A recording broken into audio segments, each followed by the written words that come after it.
Friends, welcome to my channel study glow with Shivendra. देखिए, आज का जो टॉपिक है वो वेरी वेरी वेरी इंपॉर्टेंट रहने वाला है। ऐसा मैं क्यों कह रहा हूं? ऐसा इसलिए कह रहा हूं कि जो आज का टॉपिक का जो नाम है वो है महाकुंभ 2025। ये अभी आपका लगने वाला है, शुरुआत होने वाली है, लेकिन इसका जो आगाज है वो अभी से स्टार्ट हो चुका है। महाकुंभ आपके एग्जाम के पर्पज से या आप एग्जाम ना भी दे रहे हो तो भी आपको इसके बारे में पता होना चाहिए कि महाकुंभ होता क्या है।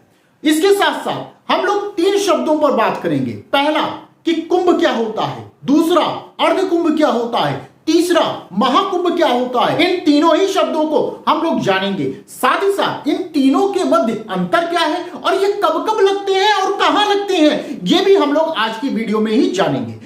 आज का जो टॉपिक है आपके लिए बहुत ही इंपॉर्टेंट होने वाला है, इसलिए क्योंकि अगर आपका इंटरव्यू होगा, अगर आज नहीं तो कल कभी भी इंटरव्यू होगा, तो आपसे महाकुंभ से संबंधित क्वेश्चन पूछा जाएगा। 100% है कि पूछा जाएगा। और आप कहीं प्रयागराज के स्टूडेंट हो गए, आपने बताया इंटरव्यू में भैया कहां से आ रहे हो, प्रयागराज से आ रहे हो, तब तो 100% आप मान लेंगे चलिए कि आपसे पूछा जाएगा वहां से क्वेश्चन।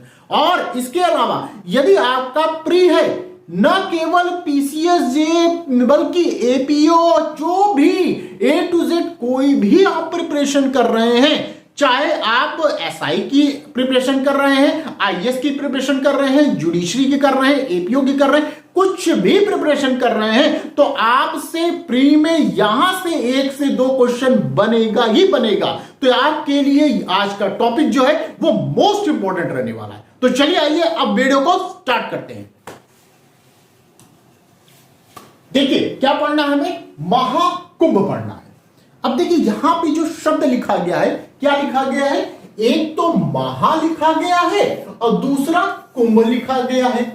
2 शब्द हैं, एक कुंभ होता है, दूसरा महाकुंभ होता है। तो अभी हम दोनों चीजों के बारे में बात करेंगे। आपकी जो कंफ्यूजन की स्थिति है वो आज की वीडियो में आपसे दूर हो जाएगी। आज की वीडियो अगर आपने देख लिया, इसके बाद आपको कोई अन्य वीडियो देखने की जरूरत नहीं पड़ेगी। ठीक है, ये आपका प्री का भी क्वेश्चन हो जाएगा और अगर मेंस भी लिखने के लिए आता है आपको, तो आप यहां से अच्छे तरीके से आप लिख सकते हैं। आप तभी लिख पाएंगे जब आपके पास नॉलेज होगा कि आखिर ये सब चीजें क्या होती हैं, तभी तो आप लिख पाएंगे। तो चलिए आइए देखते हैं क्या चीजें हैं इसमें।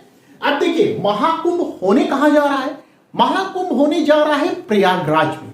प्रयागराज की धरती पर महाकुंभ होने जा रहा है। प्रयागराज का नाम इससे पहले क्या था? इलाहाबाद था। अब क्या हो गया है? प्रयागराज हो गया है।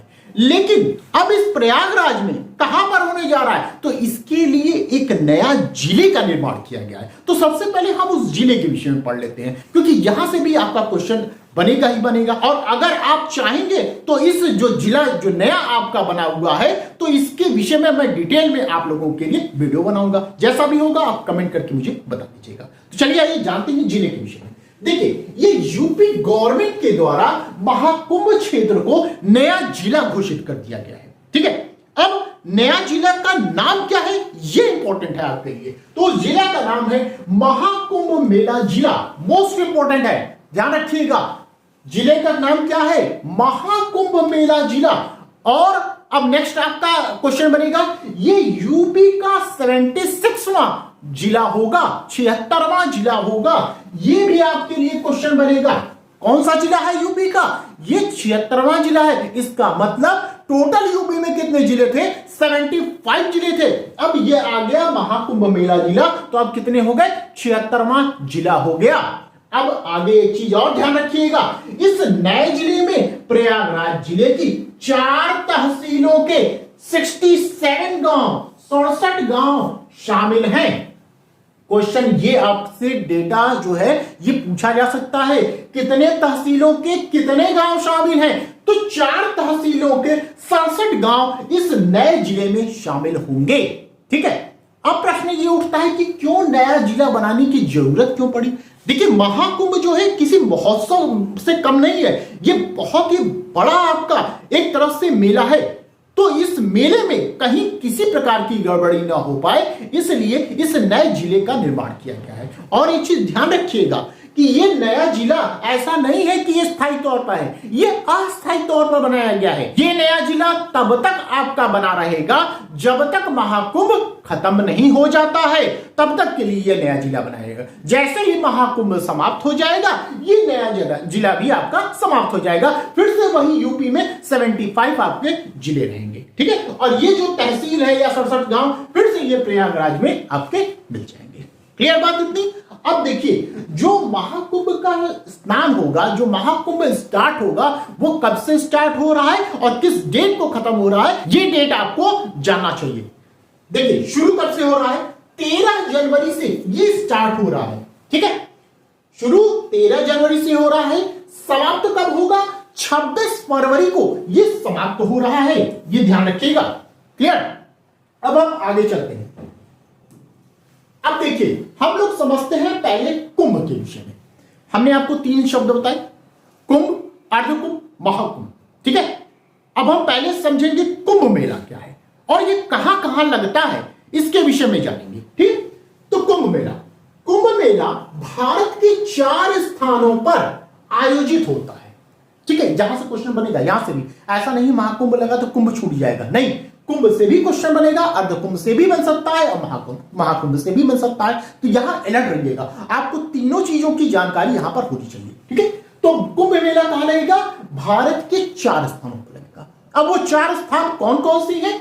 हरिद्वार, उज्जैन, नासिक, प्रयागराज है, ठीक है। अब किस नदी के तट पर लगता है, यह भी आपको जानकारी होनी चाहिए। तो हरिद्वार में गंगा के तट पर लगता है, उज्जैन में शिप्रा नदी के तट पर लगता है, नासिक में गोदावरी के तट पर लगता है। ध्यान रखिएगा, गोदावरी को ही दक्षिण की गंगा कहते हैं। ज्योग्राफी में आपका ये क्वेश्चन बनता है, अधिकतर ये पूछा जाता है कि दक्षिण की गंगा किसे कहते हैं, तो किसे कहते हैं? गोदावरी को कहते हैं, ठीक है।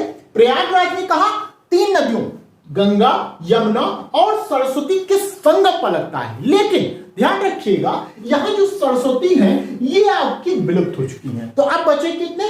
गंगा और यमुना, ठीक है। इन्हीं पर आपका कुंभ मेला लगता है। अब इस कुंभ मेले का थोड़ा सा मैं दर्शन करा देता हूं आपको। देखिए, ये पिक्चर मैं लेकर आया हूं आप लोगों के लिए, थोड़ा सा बड़ा करता हूं, आप लोग भी थोड़ा सा देख लीजिए इसको। ये देखिए, आई होप आप देख पा रहे होंगे। देखिए, ये आपका इंडिया का मैप है। मैंने बताया कहां कहां लगता है। तो हरिद्वार में कहां लग रहा है? गंगा के नदी के तट पर लग रहा है। उज्जैन में कहां लग रहा है? शिप्रा नदी के तट पर लग रहा है, ठीक है। नासिक में कहां लग रहा है? गोदावरी नदी के तट पर लग रहा है। और इलाहाबाद, या हम कहें अब क्या हो गया, प्रयागराज, तो प्रयागराज में कहां लग रहा है? गंगा यमुना के तट पर लग रहा है।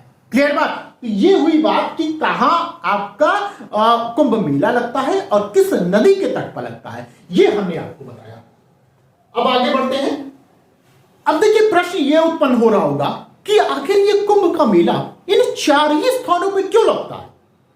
तो इस प्रश्न का जवाब यूं है कि जब देखिए समुद्र मंथन हुआ था, तो देवताओं और असुरों के मध्य वो मंथन हुआ था और उस मंथन के दौरान कई अन्य चीजें निकली हुई थी। उसी में से एक अमृत का कलश भी निकला था और उस अमृत के कलश में से आपकी कुछ बूंदें जो है पृथ्वी पर गिर गई।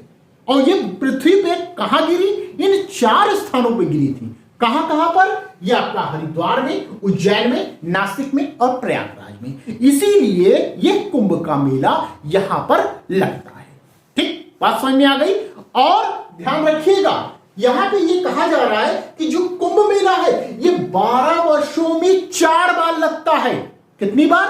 12 वर्षों में 4 बार लगता है कुंभ का मेला। मतलब कि 3-3 साल के बाद यहां पर आपका कुंभ का मेला लगता है। जैसे हरिद्वार में लगा, फिर 3 साल बाद कहां? उज्जैन में, फिर 3 साल बाद नासिक में, फिर 3 साल बाद प्रयागराज में। तो टाइम अब कब आएगा? फिर 12 वर्षों में 4 बार ये आपका मेला यहां पर लगता है। ये तो हुई बात किसकी? हमने बताया कुंभ मेले की। आई होप आपको पूरी चीजें क्लियर आपको समझ में आ गई होंगी। अब बात करते हैं अर्धकुंभ की। अब जो अर्धकुंभ, अर्धकुंभ मतलब कहते हैं आधा कुंभ। तो अर्धकुंभ 2 जगह लगता है, ध्यान रखिएगा। हरिद्वार में लगता है और प्रयागराज में लगता है। तो ऐसे आप ग्राफ बनाएंगे तो अर्धकुंभ के विषय में जानकारी आपको मिलेगी। ऊपर वाला जो है हरिद्वार है और नीचे वाला प्रयागराज पकड़ लीजिए। तो 2 स्थानों पर अर्धकुंभ लगता है। ये कब लगता है? हर छठे वर्ष में लगता है। 6-6 साल के अंतराल पर यह आपका अर्धकुंभ लगता है। यहां कुंभ मेला कब लगता है? 12 वर्षों में 4 बार लगता है। अर्धकुंभ कब लगता है? हर 6वें वर्ष पर लगता है। कुंभ मेला 4 जगह लगता है जबकि अर्धकुंभ 2 जगह लगता है। यह ध्यान रखिएगा। अब हम बात करते हैं महाकुंभ का। अब देखिए अच्छे से समझिए, महाकुंभ जो है 12 वर्षों में प्रयागराज पर लगता है। यह सिर्फ और सिर्फ कहां लगता है?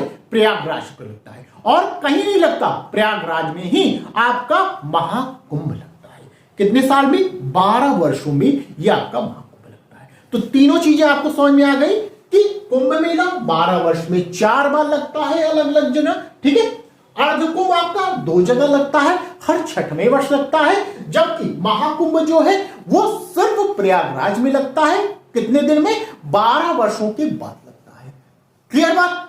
अब प्रश्न ये उत्पन्न होता है कि भाई 12 वर्षों में ही क्यों लगता है या सिर्फ प्रयागराज में ही क्यों लगता है, अन्य जगह क्यों नहीं लगता है महाकुंभ?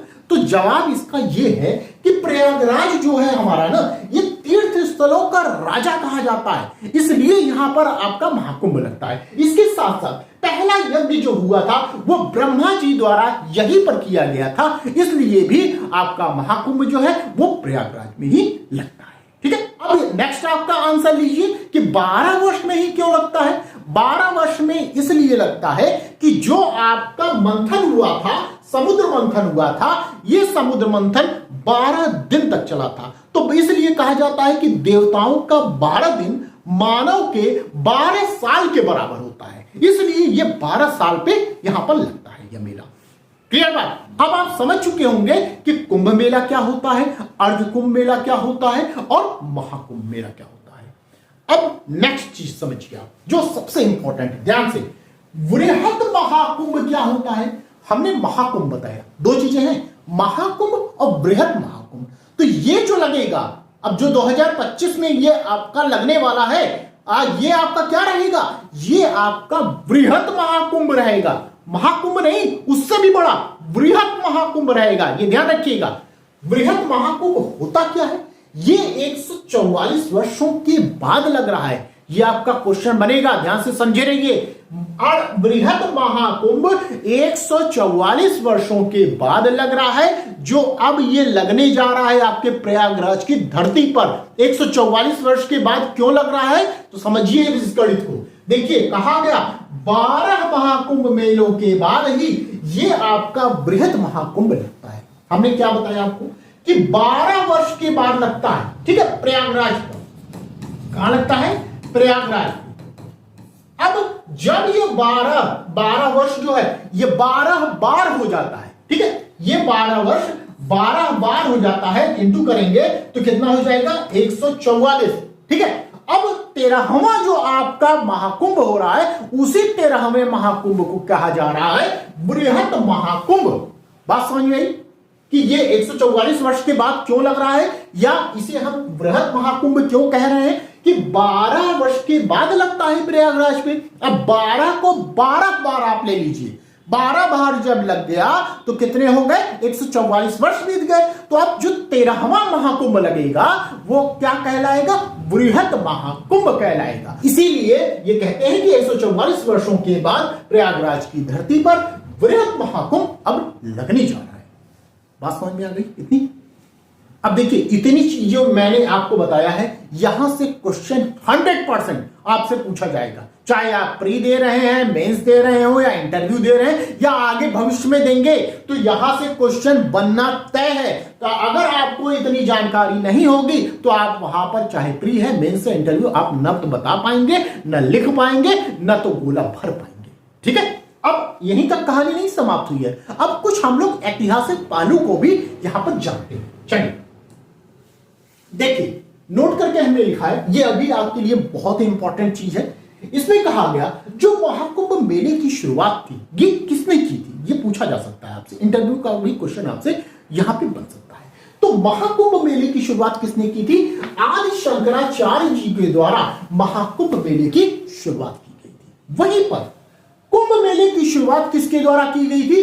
कुंभ मेले की शुरुआत मौर्य और गुप्त काल के दौरान कुंभ मेले की शुरुआत की गई थी। नेक्स्ट आपसे क्वेश्चन ये पूछा जा सकता है कि ये बताइए कुंभ मेले का जो आयोजन था वो प्रयागराज में सबसे पहले किसने करवाया था? तो ध्यान रखिएगा, पुष्यभूति वंश के राजा, आपने हिस्ट्री पढ़ा होगा, पुष्यभूति वंश के राजा हर्षवर्धन ने सबसे पहले प्रयागराज में कुंभ मेले का आयोजन प्रारंभ किया था। ये मोस्ट इंपॉर्टेंट आपका क्वेश्चन है, हिस्ट्री में भी पूछा जा सकता है, जीके में भी यह क्वेश्चन आपसे पूछा जा सकता है। एंड लास्ट में समझिएगा कि अकबर ने नागा साधुओं को, नागा आपने देखा होगा नागा साधुओं को, तो नागा साधुओं को मेले में शाही प्रवेश का नेतृत्व किया था। आपसे पूछा जा सकता है मेले में सबसे पहले जो नागा साधु इंट्रोड्यूस हुए हैं वो किसकी देन है? तो किसकी देन है? वो अकबर की देन है।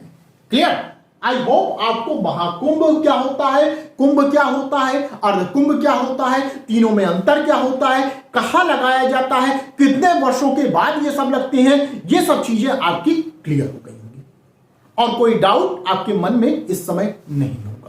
तो यदि आपको यहां तक वीडियो पसंद आई हो तो प्लीज वीडियो को लाइक कर दीजिएगा, शेयर कर दीजिएगा और चैनल में यदि आप नए हैं तो चैनल को सब्सक्राइब कर दीजिएगा। साथ ही साथ महाकुंभ मेले में जरूर आप लोग स्नान करने जाइएगा। अगर स्नान नहीं कर सकते तो कम से कम वहां जाइएगा, तो जरूर वहां कम से कम देखिएगा कैसे लोग आ रहे हैं, कैसे क्या चीजें होती है, आपको कुछ ना कुछ सीखने को मिलेगा। आप जिस जगह पर जाते हैं तो कुछ ना कुछ, सिर्फ आप खड़े रहिए, खड़े पर रहने से ही आपको कुछ ना कुछ सीखने को वहां पर मिलेगा ही मिलेगा। खासकर स्टूडेंट तो जरूर जाएंगे, टाइम निकाल के जाइए, चाहे जैसे जाइए, मगर महाकुंभ मेले में जरूर जाइएगा। तो बस आज के लिए इतना ही, फिर मिलते हैं नेक्स्ट वीडियो में। Thank you.